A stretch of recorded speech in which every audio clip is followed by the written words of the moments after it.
आता। ये लड़ाई है सवर्णों की, कहीं पर बैठना होगा, कभी आनंद आंदोलनों का खड़े होकर नहीं आता। महत्वपूर्ण ये नहीं है कि आदित्य राज सिंह कहां बैठे और कहां नहीं बैठे हैं। महत्वपूर्ण ये भी नहीं है कि मेरा चेहरा आप देख पा रहे हैं कि नहीं देख पा रहे हैं।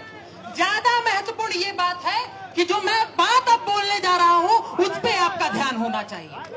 80 साल पहले ये देश जब आजाद हो रहा था तो संविधान सभा ने एक व्यापक चर्चा, नौकरियों में आरक्षण नहीं देंगे। आप ही इस बात का दावा करते हैं कि डॉक्टर बाबा साहब अंबेडकर उसके प्रणेता थे। तो जिस डॉक्टर बाबा साहब अंबेडकर ने खुद ही उस कंसेप्ट को नहीं माना, उसके बाद आप इस देश में व्यवस्था आरक्षण की कर देते हैं। फिर इसी देश का सुप्रीम कोर्ट 1951 में चंपकम दुराई राजन केस में कहता है आरक्षण समानता के मौलिक अधिकार का उल्लंघन है। वही देश, जिस देश में सुप्रीम कोर्ट आरक्षण को नकार रहा है, सरकार स्वीकार रही है, तो जिस शब्द का प्रयोग कर रही है वो सामाजिक और शैक्षणिक रूप से पिछड़े शब्द का प्रयोग कर रही है। वो कालांतर में 80 साल बाद आते आते जातिगत आरक्षण कैसे बन जाता है?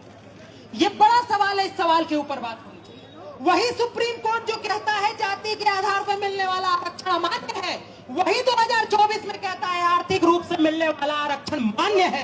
तो हर्ष दुबे से लेके आदित्य राज सिंह से लेके मंच पे बैठे हर व्यक्ति से लेके देश पे सुन रहे हर व्यक्ति तक एक ही सवाल कर रहे हैं कि वही सुप्रीम कोर्ट जो 1951 में कह रहा था ये वाला मत मानिए, ये वाला मान लीजिए, ये जब हम बोलने लगे तो हम गलत हो गए।